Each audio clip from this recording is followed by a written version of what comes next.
Entonces, un saludo muy especial a las autoridades que están con nosotros acá, naturalmente a los compañeros, a los liderazgos, asociaciones, organizaciones, colegas, mi querido amigo Rodrigo Primi. Estamos en este acto de conciencia pública, digamos, de afirmación de participación pública, del conocimiento, del saber, de los saberes que están por aquí, todos ellos involucrados. Un placer enorme y yo les hablo de Portugal.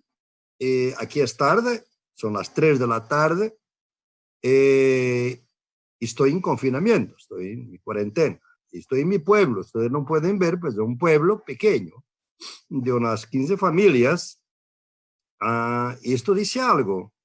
Yo vine al pueblo, al mundo rural para protegerme. Eso de alguna manera les puede decir algo de lo que voy a explicar un poquito y hablar un poquito de seguida. Estamos intentando, en mi país es uno de los países que tiene quizás algún éxito en esta prevención y voy a intentar de ver las diferentes estrategias de diferentes estados en diferentes países, ¿no? La primera nota es esta. Estamos ante un acontecimiento histórico, sin duda. El compañero y el mayor Campesino ya habló de las pandemias del pasado, la grande pandemia del pasado, y mismo si nosotros nos limitamos a un tiempo más reciente, este siglo, el siglo pasado, muchas veces se dice que esto es quizás del mismo rango, sino peor, que la Segunda Guerra Mundial o que la Gran Depresión económica, social y política de 1929. O sea, es un acontecimiento histórico que va a tener un impacto histórico y que nos está dando unas lecciones muy grandes. El problema es saber si podemos aprender de esas lecciones que el virus muy cruelmente nos está enseñando de alguna manera, o querer enseñar. En primer lugar, es obviamente un acontecimiento histórico distinto de otros, ¿no? Mismo distinto de la guerra o la depresión, para me confinar solamente al siglo XX, ¿no? Al siglo pasado. ¿Por qué? Porque no hay garantía ninguna que esta pandemia, esta crisis va a pasar definitivamente. Al contrario, no solamente se está hablando de que vaya a haber una segunda ola, una tercera ola, las vacunas no van a estar, según las previsiones de la Organización Mundial de Salud, listas antes del año entrante, de 21, quizás al inicio, quizás en agosto, no se sabe todavía. De seguro hay muchos intentos en este momento, pero no se sabe. Pero los factores que han producido esta pandemia, y si vemos las pandemias anteriores, recientes, como las epidemias del dengue, de la ébola, de Zika, etc., parece que vamos a entrar en un periodo diferente de los periodos hasta ahora. Es un periodo que podemos llamar de pandemia intermitente. O sea, nosotros vamos a pasar de una pandemia a otra. Por, quizás durante un periodo, si no hacemos nada, o mismo si hagamos o si hacemos cosas, los cambios no van a ser muy rápidos. Entonces, las pandemias van a continuar probablemente y quizás más mortíferas do que ahora, ¿no? En segundo lugar, esta idea de la pandemia intermitente es muy importante porque los estados están interesados en resolver esta pandemia cuando pueden, pero no están a pensar en el futuro, que es las futuras pandemias. En segundo lugar, es un acontecimiento mundial, de hecho, ¿no? Mismo las guerras dichas mundiales fueron guerras europeas que se trasladaron al mundo debido al colonialismo europeo. Esta pandemia, al contrario, está siendo realmente mundial, pero no es democrática. Mucha gente ha dicho que esta pandemia está democratizando el derecho de matar. No está, no está. Es verdad que está a ocurrir en varias partes del mundo, ¿no? Pero la prevención, la mitigación no es equilibrada de un punto de vista social. Al contrario, la pandemia está a agravar las desigualdades sociales, está a agravar las discriminaciones en contra de los pueblos. Y lo vemos de muchas maneras. Por ejemplo, hace muy poco, algunos médicos europeos estaban decididos a ir a hacer los primeros testes de la vacuna con los africanos. Los africanos no son gente, es una subgente, son subhumanos, como los pueblos indígenas siempre lo han sido de un punto de vista colonial, ¿no? Y entonces hay que intentar de experimentar con estas poblaciones que no son poblaciones valiosas, ¿no? Entonces, esto es repugnante de un punto de vista moral, pero está ocurriendo en este momento. Por otro lado, sabemos que las poblaciones ya más vulnerables antes de esta pandemia lo son ahora todavía más. Por eso aquí también no hay democracia. ¿Por qué? Porque las poblaciones, por ejemplo, las que están aquí representadas, las campesinas, las indígenas, las afro, tienen otras epidemias antes de esta que están en las comunidades. Y esa es una pandemia más. La epidemia o pandemia del abandono del Estado. Ustedes saben que soy, como Rodrigo, el querido Rodrigo Prime, como miembro del Consejo Asesor de la Comisión de la Verdad. Y tengo un gran orgullo en esa función. Pero veo de la parte del Estado colombiano que hay una voluntad política cero de hacer cumplir los acuerdos de paz. Y esto ha abandonado las comunidades a nuevos actores, viejos y nuevos actores armados. Entonces hay epidemia de los actores armados, que como decía, la mayor afro están intentando aprovechar la pandemia para más acaparamiento de tierra. Esa parte más fea, digamos, de esto. En muchos lugares de villas, de barriadas del mundo, por ejemplo, dentro del continente, hay epidemias alimentarias. Hay hambre en las comunidades. Ustedes, las comunidades rurales, normalmente no tienen este problema debido a la soberanía alimentaria que todavía van logrando tener, pero las comunidades urbanas hay hambre. Hay comedores populares, hay merendas populares, comunitarias que se están activando, pero la demanda es enorme, exponencial con la cuarentena, con el confinamiento, y las comunidades no están a aguantar de manera ninguna. Es una otra epidemia. A la epidemia de la violencia policíaca, militar alrededor de las comunidades. Es una otra epidemia de hostigamiento, de demonización, que también golpea a las comunidades de una manera brutal. Y finalmente, en algunas comunidades hay una epidemia antes. Por ejemplo, en Argentina y otras partes del continente, los casos de dengue, de la epidemia dengue, no están resueltos. El año pasado, solamente en Buenos Aires, casi 2.000 casos nuevos de dengue en las comunidades que tiene ahora la pandemia del coronavirus, ¿no? Entonces, me parece que realmente hay muchas vulnerabilidades antes de esta pandemia que se agravan con la pandemia en este momento, ¿no? Y por otro, obviamente que este hecho muestra que realmente la democracia de la pandemia es más aparente, es más caótica, por supuesto, vaya a más partes del mundo, todo eso, pero realmente no democratiza. Si ustedes miran las recomendaciones de la Organización Mundial de Salud, y todos nosotros saludamos esta organización y rechazamos de todas maneras la política del señor Trump, que simplemente piensa en ser elegido en octubre, noviembre en los Estados Unidos y hace todo para desviar la atención de su fracaso total. Los Estados Unidos son el nuevo Estado fracasado, fallido. No son los países del llamado países en desarrollo, en los Estados Unidos, una calamidad, una catástrofe debido a muchos factores, de los cuales lo primero es la incompetencia de su presidente y que está amenazando a hacer cosas para distraer la atención. Por ejemplo, no solamente quitar la plata a la Organización Mundial de la Salud, pero también invadir a Venezuela, quizás con el apoyo de Colombia.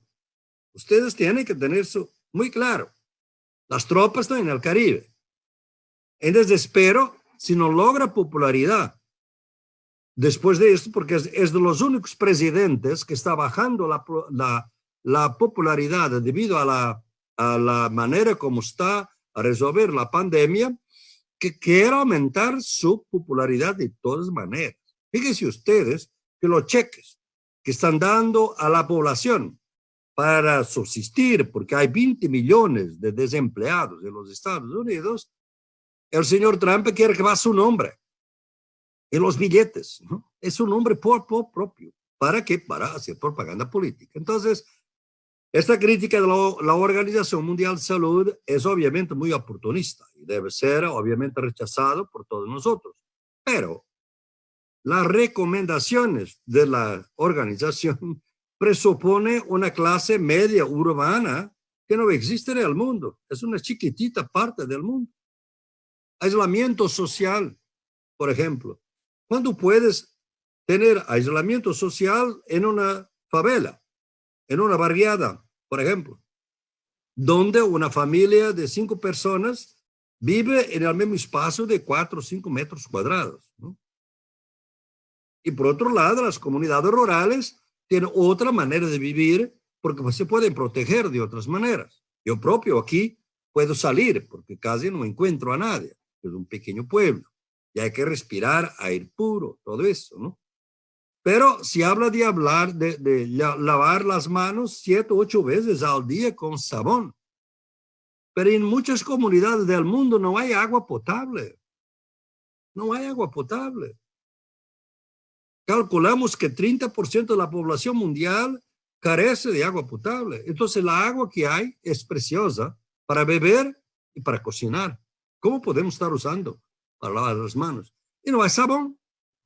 Ni siempre hay sabón. Imagínense en África, en Asia, muchas comunidades, y en América Latina tampoco. Entonces, yo pienso que estas reglas muestran que los estados tienen una fotografía de sus países que es sesgada y que no mira la realidad de sus países, y por eso las políticas son muchas veces completamente inadecuadas.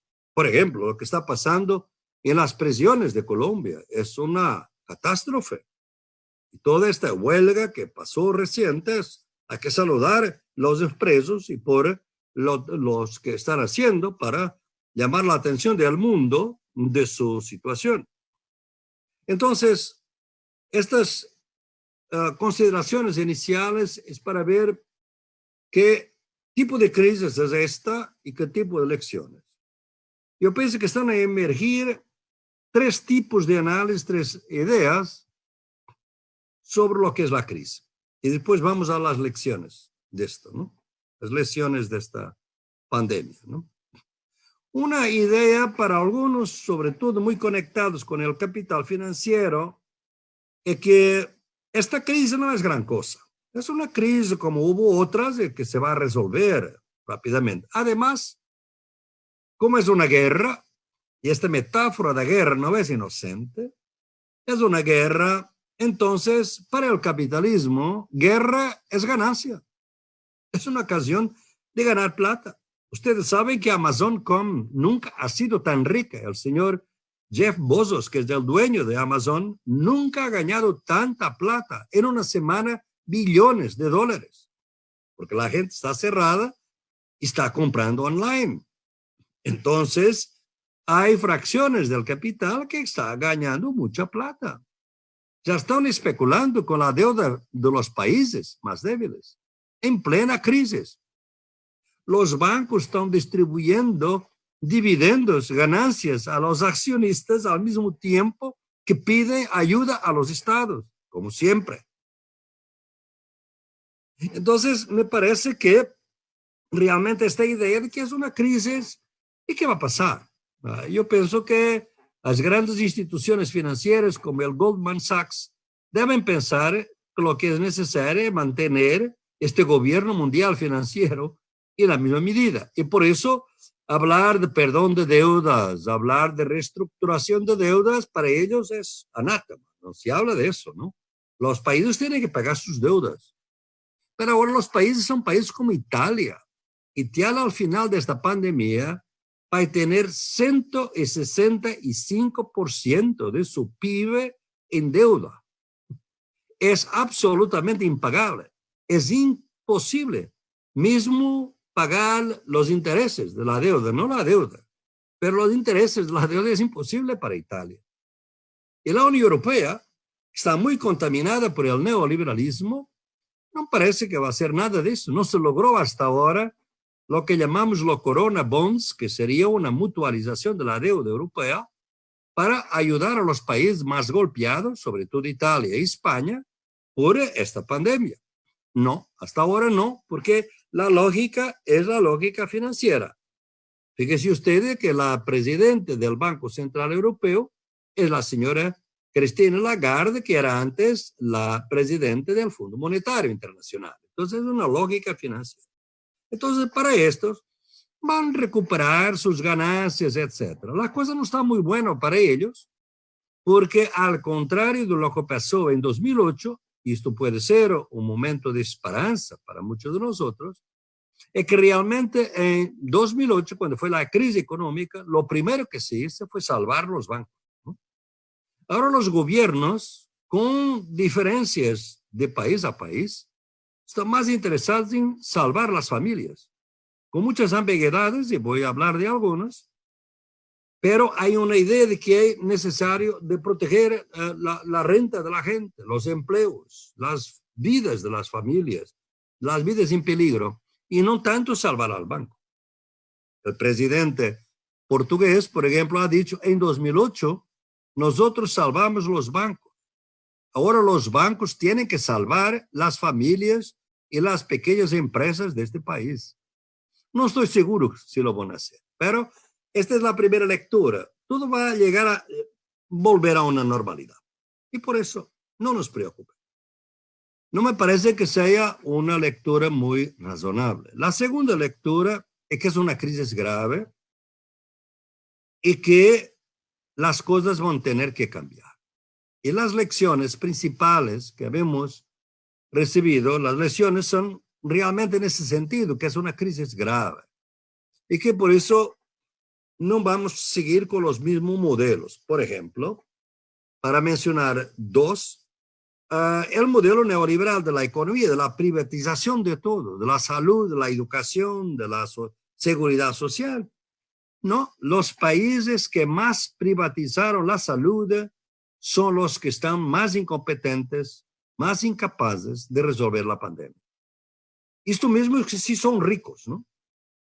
Casos, Italia privatizó la salud, Francia privatizó gran parte de la salud, Estados Unidos nunca han tenido una salud pública. Son países de catástrofe. Son países en que los países entran en lo que llaman un capitalismo de corsario.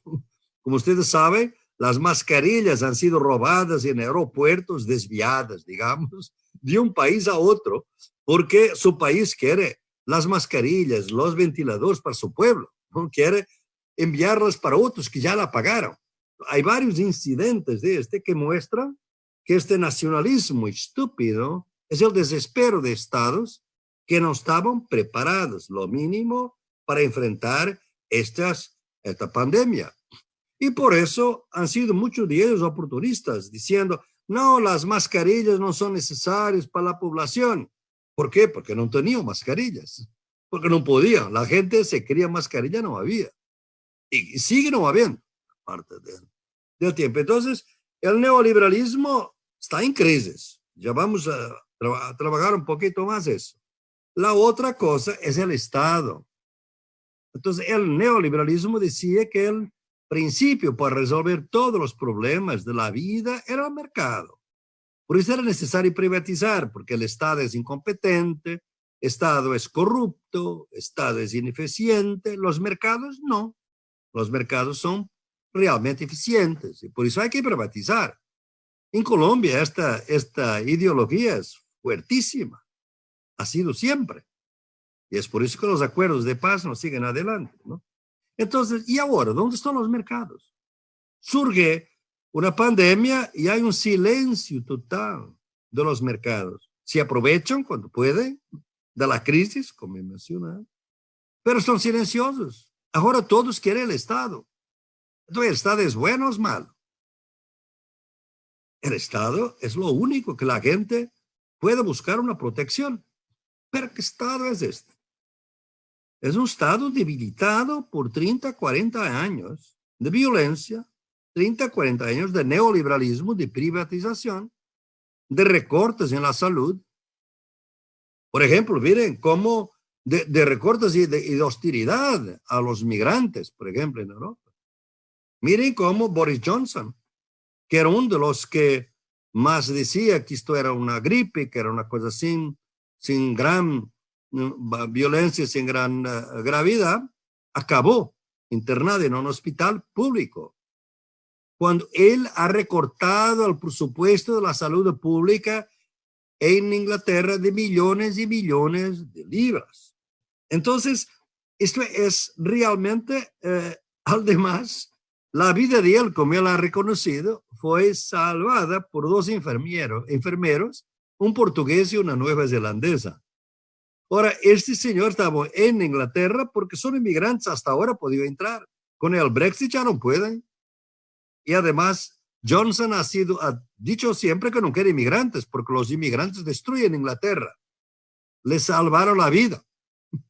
Y ahora vamos a ver si, después de estar salvo, si esto es hipocresía, se va a apoyar realmente al servicio de salud público o no.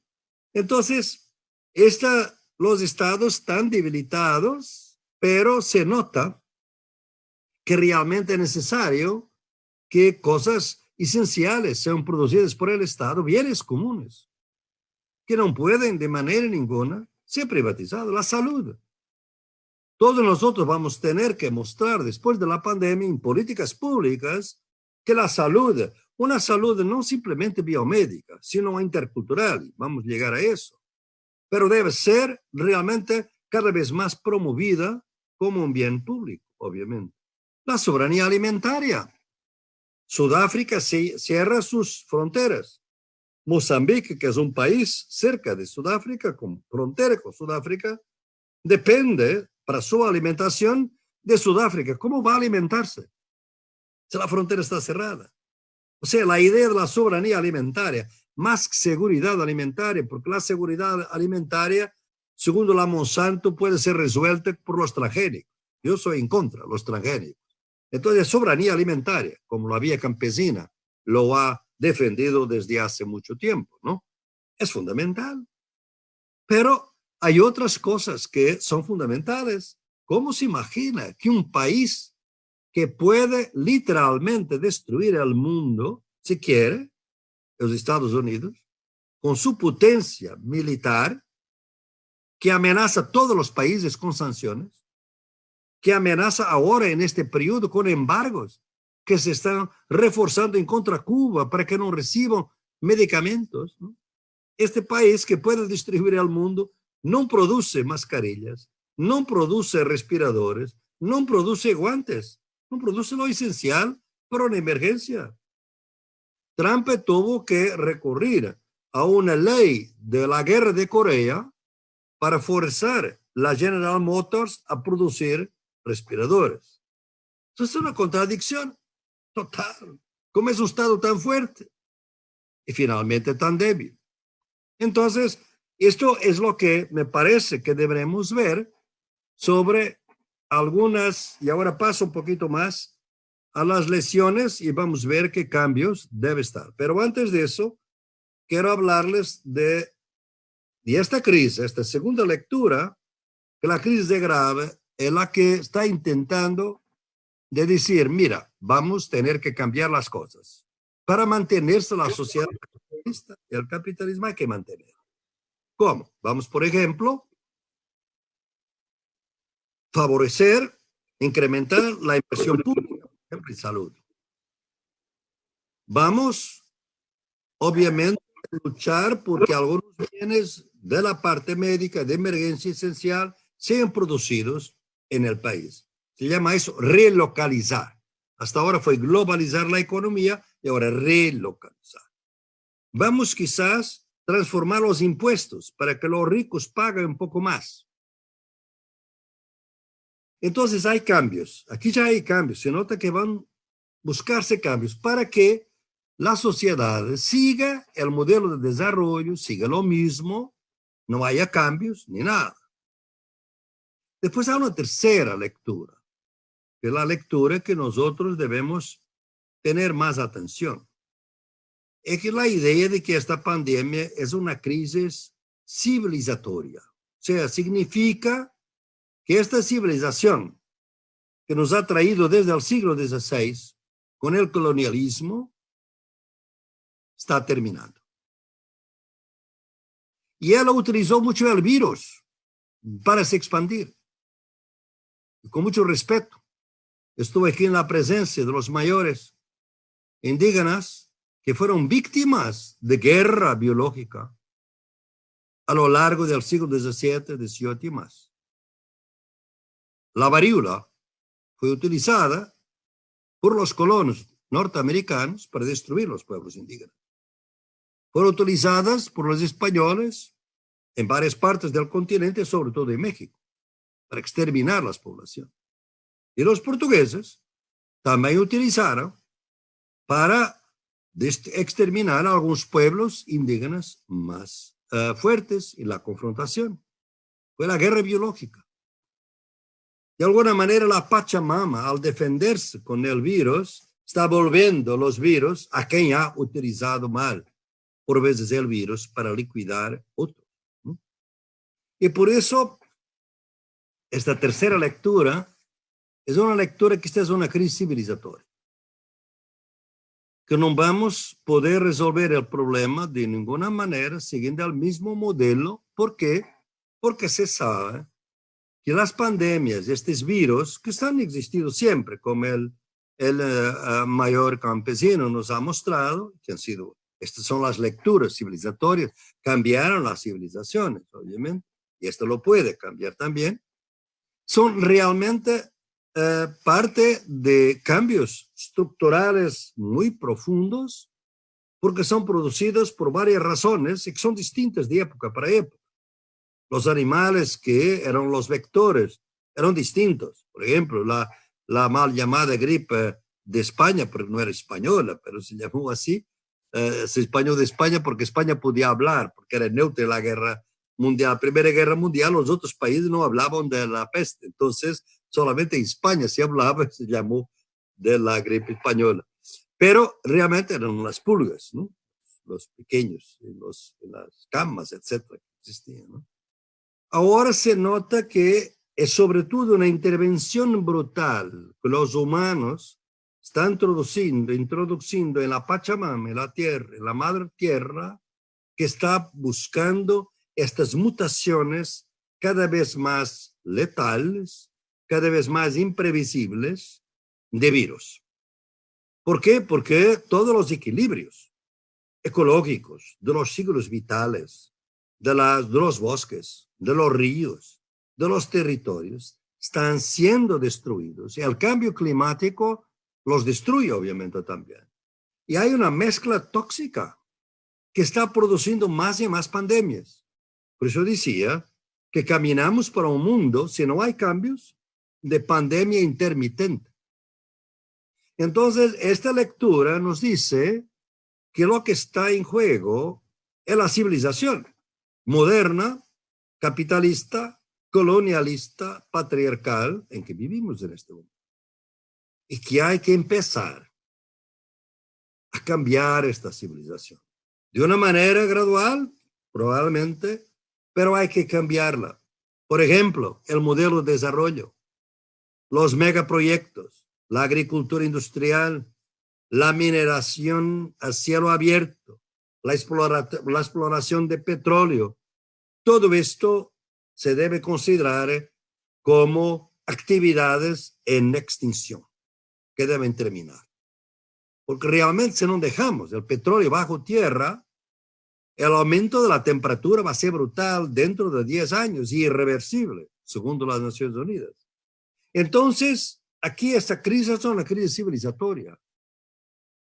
Y esa crisis, ¿qué nos dice? Nos dice que los pueblos que fueron más golpeados por la civilización eurocéntrica, capitalista y colonialista, es los que nos están indicando el futuro. Ustedes mayores, ustedes no son mi pasado, ni el pasado de mis hijos o nietos. Ustedes son el futuro de mis hijos y de mis nietos.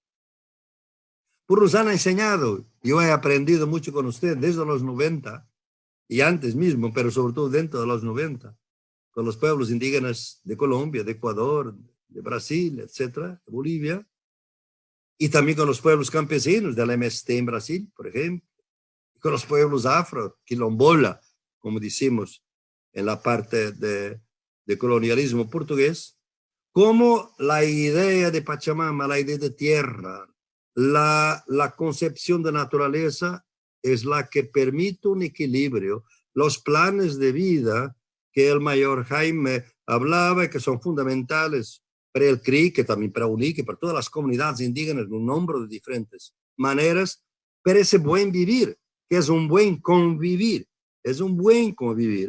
se dígalo como sea la suma causa de quechua, sea suma camaña, en aymara, sea en todas las lenguas, hay siempre la idea de una vida buena en armonía con la madre tierra. Porque los indígenas, los campesinos, las poblaciones afro, siempre exploraron, obviamente, la tierra, siempre la usaron, pero con respeto. Y el respeto fue lo que permitió realmente que hoy por hoy, 75% de la biodiversidad del planeta esté en tierras indígenas y campesinas.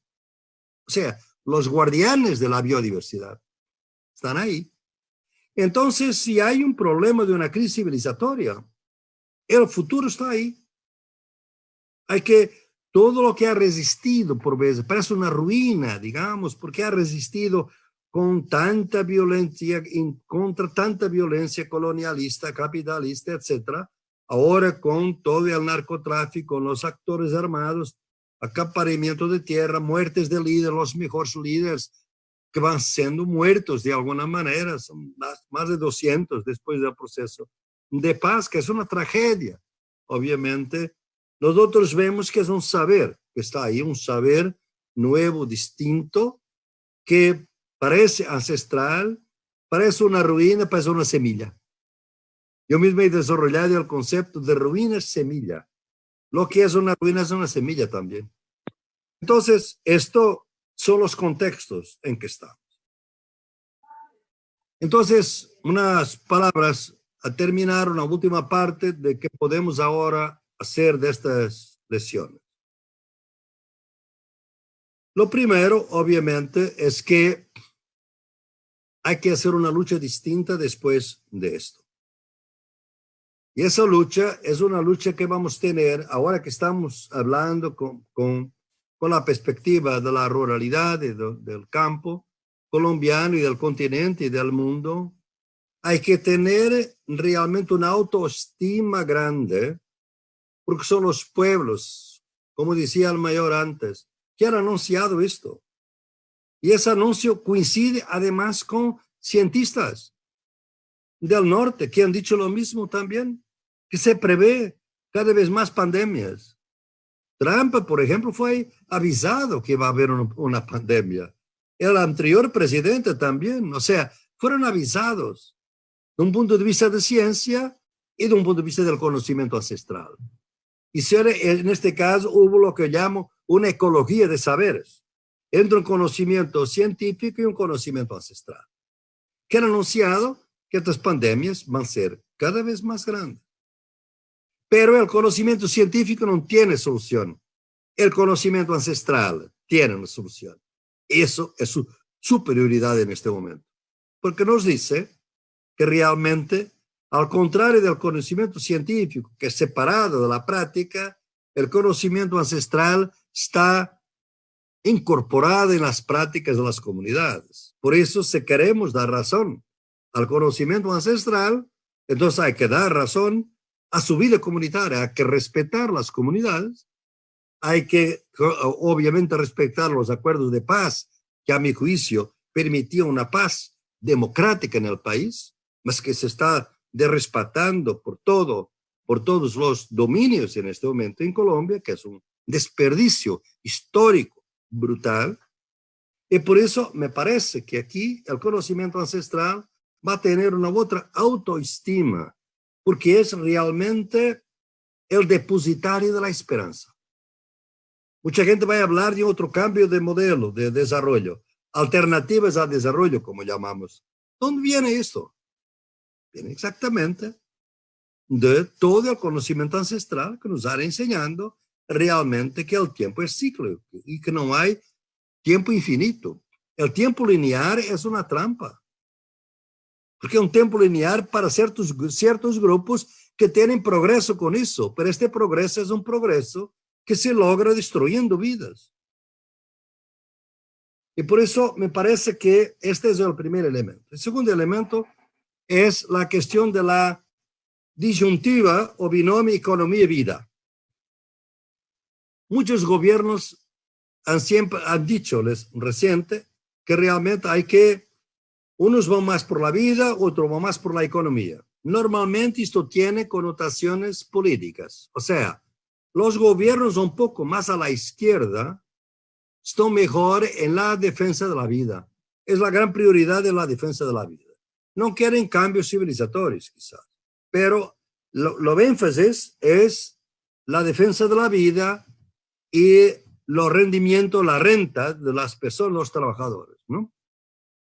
Los gobiernos más a la derecha se preocupan más con la economía y entonces no quieren mismo aislamiento por veces, como en Brasil en este momento, como Trump en los Estados Unidos, que está intentando de que la gente va para la calle para reanimar la economía. Pero este binomio es un binomio erróneo, porque la economía no puede prosperar por encima de un monte de cadáveres, de cuerpos muertos. No puede. La economía necesita gente. Entonces, realmente es una disyuntiva que nos obliga a lo siguiente. Es que en este momento de la pandemia, ustedes miren, que es lo curioso de esta pandemia, era que todo lo que no tenía alternativa, finalmente hay una alternativa. Se decía que no hay alternativa a la privatización. Ahora Irlanda, España, está nacionalizando hospitales o amenazando de requisitar Francia, que es un gobierno de derecha. Entonces la vida está por encima de la economía, pero parece que solamente durante la pandemia. Y después, vamos a volver a la misma economía que mata, la misma economía que no cuida de la vida de las personas, que al contrario quiere prosperar a pesar de la muerte, porque esa fue la idea de los gobiernos de derecha, por ejemplo, en Inglaterra. Deja contaminar la gente. Se llama eso, tiene un nombre técnico, se llama contaminación de rebaño. O sea, como las ovejas y los animales que se van a pastorear. ¿Por qué? Porque toda la gente va a ser contaminada, los más fuertes, saludables, van a crear inmunidad, y claro, va a haber muertes, pero son los viejos, los ancianos, que de todas maneras ya no son muy útiles a la economía, y que son un encargo para la seguridad social, para las pensiones. Llamamos a esto un darwinismo social, que es, o sea, de una selección por la utilidad que la vida tiene para la economía. Está de un punto de vista ético, no solamente político, absolutamente condenable, repugnante, ¿no? Entonces, lo que tendremos que hacer es de privilegiar la vida de aquí adelante, no solamente durante la pandemia. La tercera idea es que realmente los bienes públicos como la salud tienen que ser respetados cada vez más y hay que haber inversión pública. ¿Pero qué tipo de inversión? Aquí es el problema, es que para muchos la inversión es una inversión monocultural. Por ejemplo, ahora los héroes parecen ser toda la biomedicina, los médicos, los hospitales, son los nuevos héroes. Por supuesto que están haciendo un trabajo maravilloso que hay que elogiar, y ahora los elogian los políticos que intentaron privatizar todo, ¿no? Pero la sociedad de cuidado, la economía de cuidado es mucho más amplia que los hospitales. Es mucho más amplia que los médicos, los enfermeros. Es mucho más amplia que la biomedicina, porque hay toda una concepción de salud y de medicina ancestral, campesina, afro, indígena, muy diversa a lo largo del continente, que es la medicina a que la gente recurre más veces, porque la otra no está siquiera muchas veces disponible para ellos, accesible.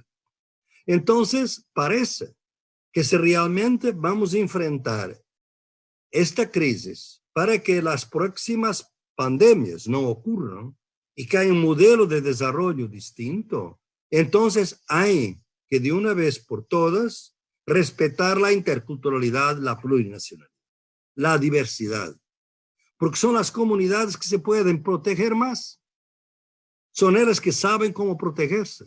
Y ahora las comunidades, como hemos oído de los mayores, les puedo decir que en Brasil las comunidades indígenas están haciendo y campesinos están haciendo lo mismo. Por ejemplo, en la Amazonía se están protegiendo porque hubo casos ya en las comunidades que fueron traídas desde fuera. Entonces se protegen. Nosotros tenemos la Guardia Indígena y Cimarrona también que pueda ayudar en la protección de la comunidad. En eso y hay que, obviamente, de fortalecer estas estructuras en el pluralismo jurídico en este momento. Es también respetar, reconocer, y ahora que tenemos la Justicia Especial de Paz, la JEP, que está intentando de hacer una justicia transicional con la cual estoy colaborando también, pero que queremos que sea más fuerte y que va a los conflictos históricos de Colombia un poco más, con más ánimo, tiene que reconocer ese pluralismo jurídico, que es un pluralismo político, que es un pluralismo cultural, que es un pluralismo social. O sea, me parece que en este sentido que debemos caminar con el reconocimiento de que realmente el futuro posible de nuestras sociedades ya lo tenemos, pero lo estamos desperdiciando, lo estamos hostigando, estigmatizando. Son las comunidades indígenas, campesinas y afro, que nos están enseñando la vida del futuro. Entonces, yo pienso que tiene que haber alianzas, y esta es mi última nota. Yo trabajo bastante, Rodrigo y todos saben, el pluralismo jurídico. He trabajado bastante y sigo trabajando en eso, que político. Pero vamos a entrar en un tiempo que por un lado hay que reconocer la autonomía, la identidad de los pueblos indígenas, afro y campesinos, totalmente, con todo lo que es necesario para respetar en lo concreto.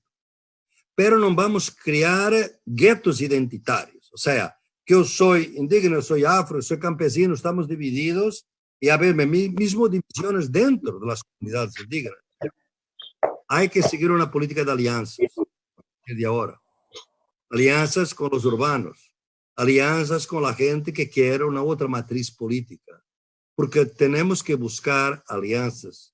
El Estado colombiano y los estados del continente han sido siempre estados que buscan disminuir, separar, aislar las comunidades indígenas. Vean lo que está pasando en Ecuador o en Bolivia.